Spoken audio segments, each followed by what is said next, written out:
Hey guys, thanks for tuning into my uh, presentation. Um, Please excuse my voice. Probably sounds pretty scratchy. Dealing with allergies. But yeah, let's get into it.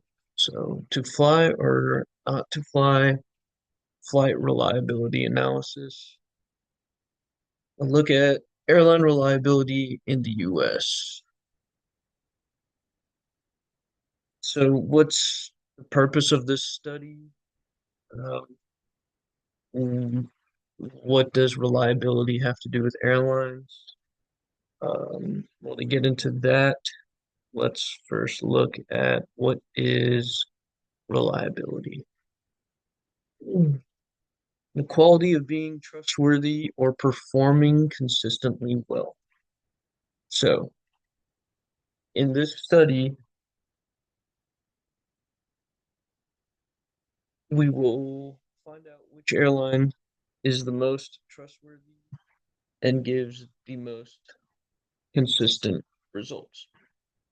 Um, the idea is to come up with a way to quantify reliability and be able to assign those numbers to airlines in order to compare them. Why is knowing this important? Well, the aviation industry is very competitive. Um, they compete on pricing, uh, routing, and trying to find out the most profitable way to do things. Reliable airlines profit from customer satisfaction, and that's how they gain loyalty and returning customers. And customers can pick the best option to travel if they have more insight on airline reliability.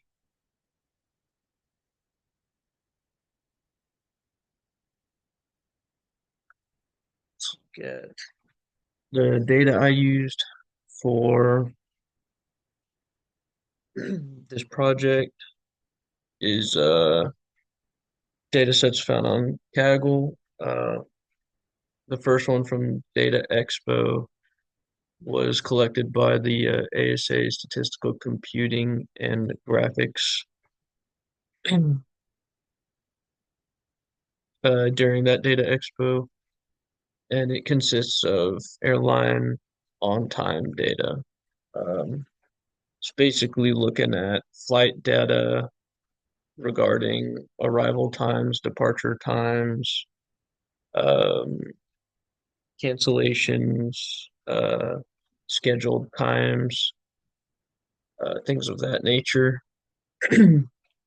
And the other data set we'll be looking at data from is from Crowdflower's Data for Everyone library. It's a Twitter US airline sentiment, um, basically scraped tweets regarding any any airline, and yeah. So the main objectives for this study were to create reliability metrics from both the flight performance data and the customer sentiment data, and the metrics that I used and had to create from that were cancellation rate, on-time performance rate, average delay, baggage service, sentiment. And these all have to do with reliability, going back to um, metrics that show that trustworthiness and that consistency in an airline. And the goal is to quantify these metrics into a score uh, to make a simple and easy way for comparing airline reliability. Uh, Methodology. So, um, in this study, I used uh, descriptive statistics in order to calculate the percentage metrics for cancellation rate and on-time performance rate. Use time series analysis to identify patterns and trends uh, between the metrics. Um, Obviously, data processing and data cleaning were were done in order to be able to prepare my data for analysis. Use natural language processing and machine learning to uh, clean and prepare the sentiment data and normalize my data before creating the scoring, the reliability score, and visualizations in order to have an easier way to compare what the data is showing us. So, data pre-processing. So as far as cleaning the data went, um, this study we're going to focus on four major airlines in the United States. Those being Southwest, American, Delta, and United. I'm sure most of you have heard of these, even if you haven't ever stepped foot in a plane. Uh, but these are going to be our four airlines that we're looking at and comparing. Um, and then one of the first things I did was identify and removing missing values, especially from important fields that I'd be using for my metrics, such as departure time, arrival times, any sort of times used in calculating my metrics, and any delays um, that showed missing values. Um, Validating my data. I did this step during my research phase, um, getting to know and understand flight data better was a big part of being able to progress in the study. Looked at a lot of data sets from Bureau of Transportation Statistics in order to see how their data was structured, what aspects of the time data were shown, especially the ones involving the key metrics that are used in this study, and other sites such as FlightAware in order to understand reliability as well, and compared them to data sets offered on Kaggle. Um, in order to create the metrics and to check to make sure the data was uh,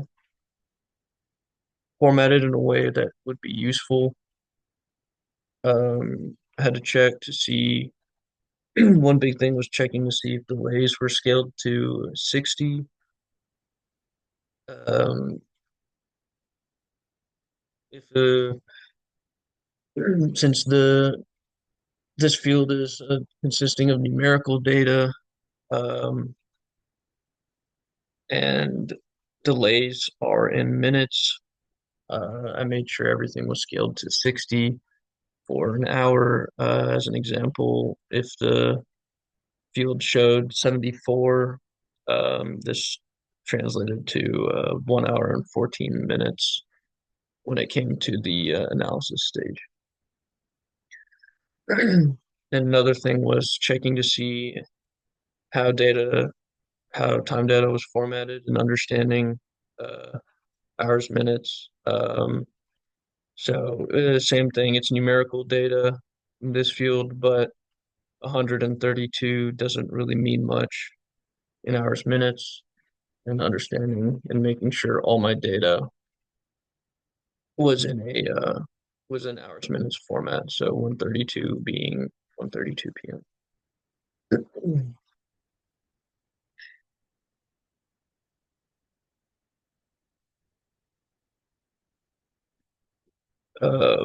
So once my data was cleaned, was kind of create key metrics I was using.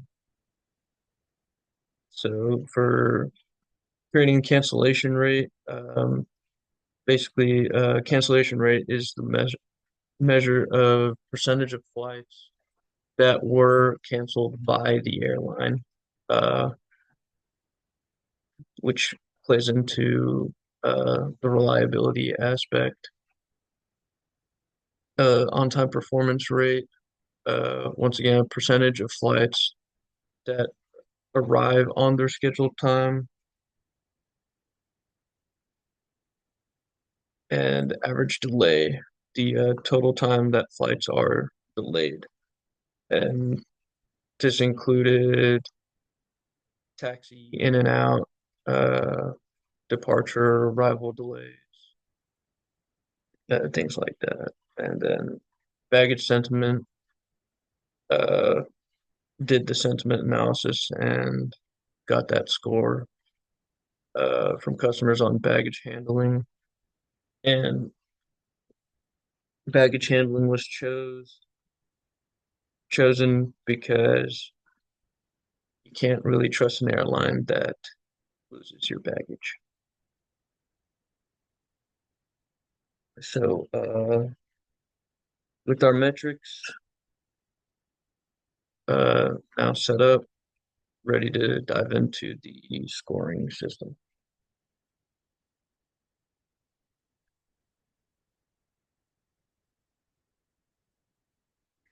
So, in order to create my reliability score here, uh, went, I assigned weights to each of the metrics based off of how important they would be in representing a trustworthy airline and consistent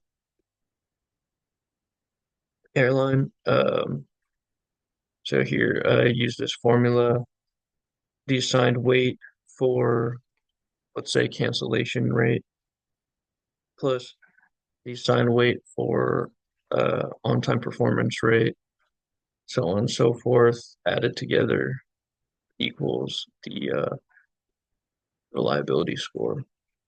And this basically is a simple way to combine all the metrics and assigned weights in order to compare the airline carriers.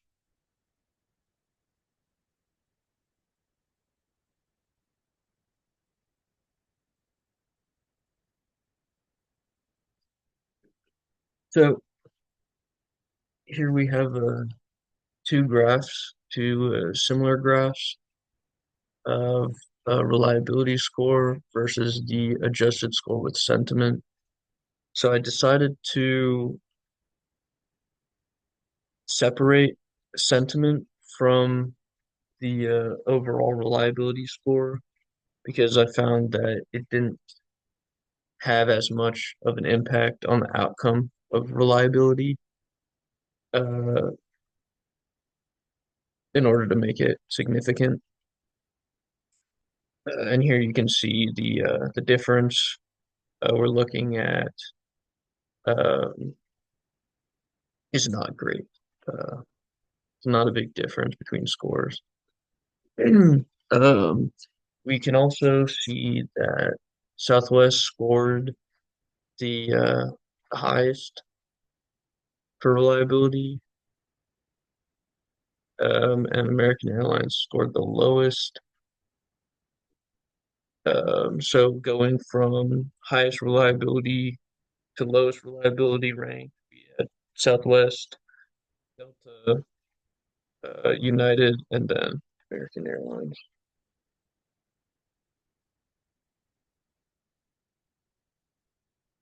So we see that Southwest did score the best, but why?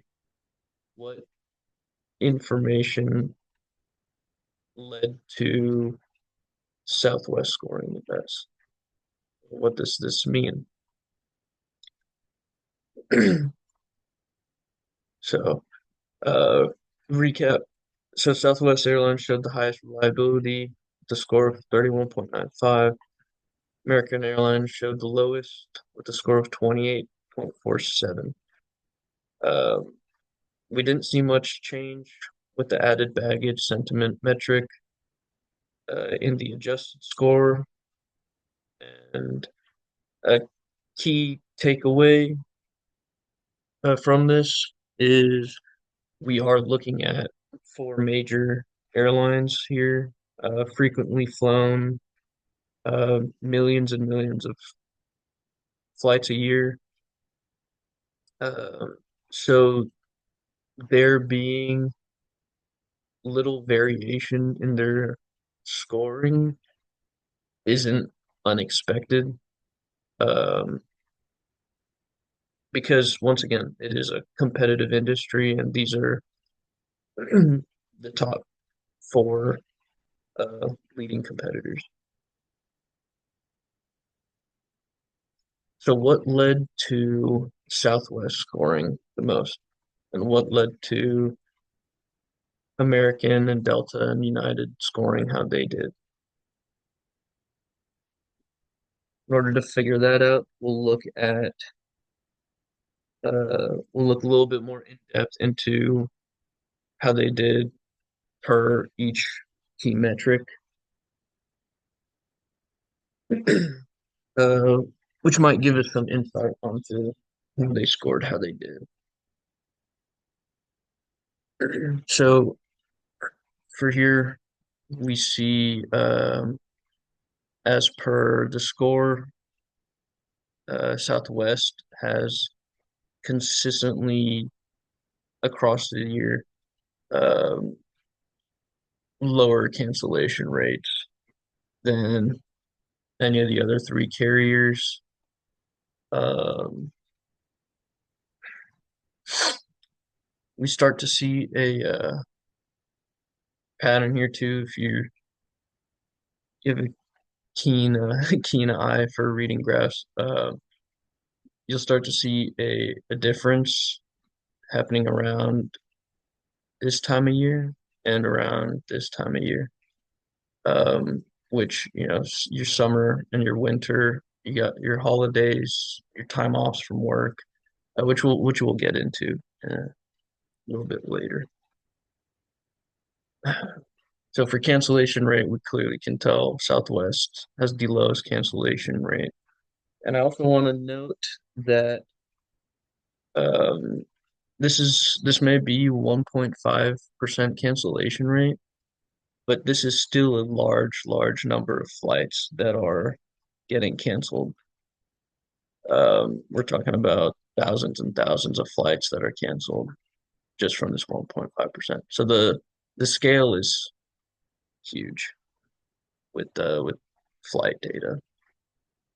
Um, Next, we'll move on to the on-time performance. Here you can see a much bigger, drastic drop of performance rate. Once again, around the summer months and around the winter months. Uh, for the for the on-time performance rate comparison, Southwest does pretty much consistently better than the other three carriers throughout the year. And here we see something interesting with Delta, which scored the second highest. They almost start catching up to Southwest and even passing them on on-time performance rate right before summer hits and everybody takes their drop. And then looking at average delay, Southwest again with the lower average delays for their flights, um, still pretty consistent. And Delta also notably getting better at the beginning of the year until summer hits, and then doing much worse. And United and American throughout this whole throughout all the metrics are more or less similar, with United doing slightly better during the summer months. Uh, you can see that on each of the graphs and on-time performance rate here, doing slightly better than American Airlines and in uh, average arrival the way.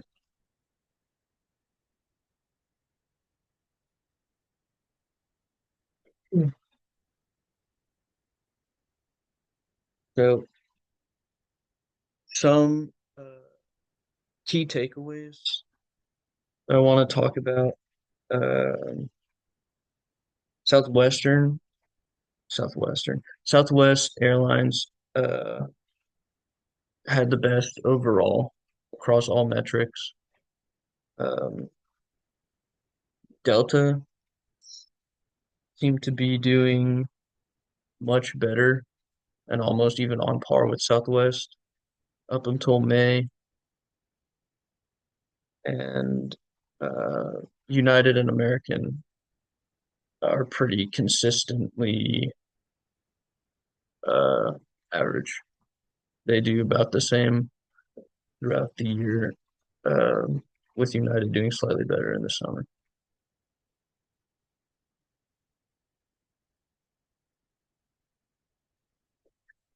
So some limitations I encountered uh, and challenges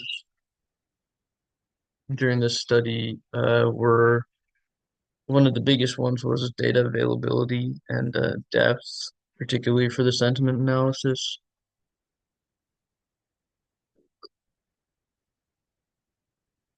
I think gathering more social media data may provide better insight as to baggage services' effect on airline reliability.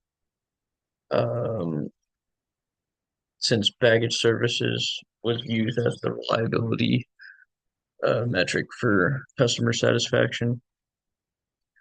But maybe even fine-tuning the sentiment analysis and the reliability filter used uh, might allow more data uh, into the analysis instead of limiting it to baggage services.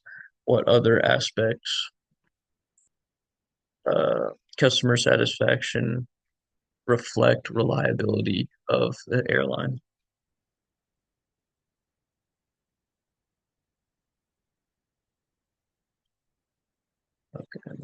In conclusion, is Southwest Airlines the most reliable? So the data shows that across all the metrics chosen for a reliability score, Southwest was a cut above American, Delta, and United. Um, if I would, uh, if you're looking to book a flight, I think it's also important to note that Delta performs equal and even better than Southwest at the start of the year, uh, and have similar reliability scores, and then drop off the beginning of summer. So Delta might not handle that summer rush for holidays as well as Southwest does. and United and American performed the same mostly. Uh,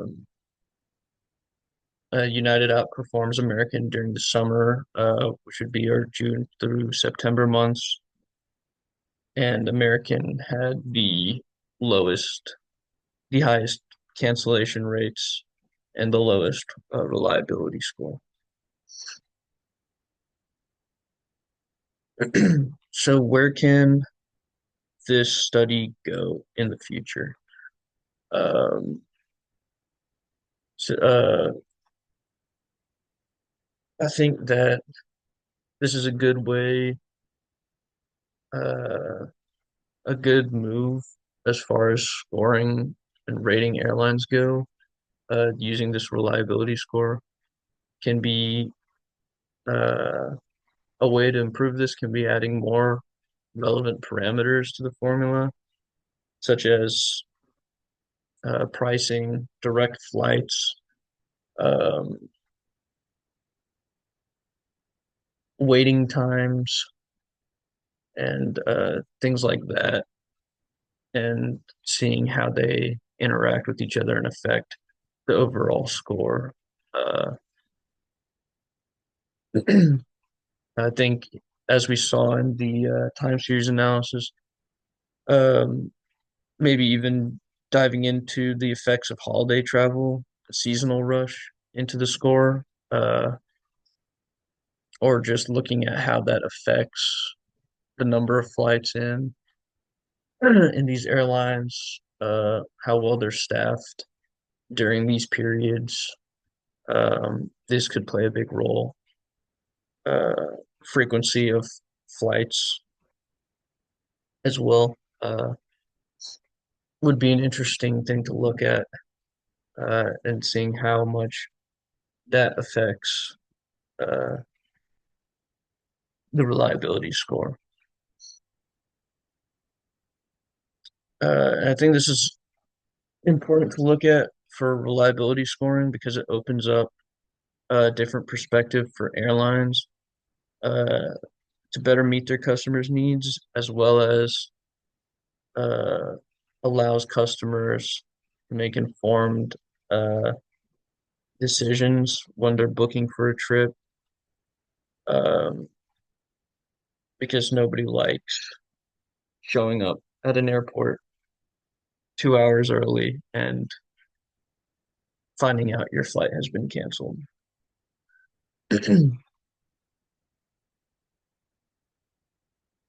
uh, Here's some of the sources. Here's the sources I used, and yeah, thank you guys for tuning in. Um, Feel free to reach out if you have any questions or comments on anything that has been discussed. Thank you.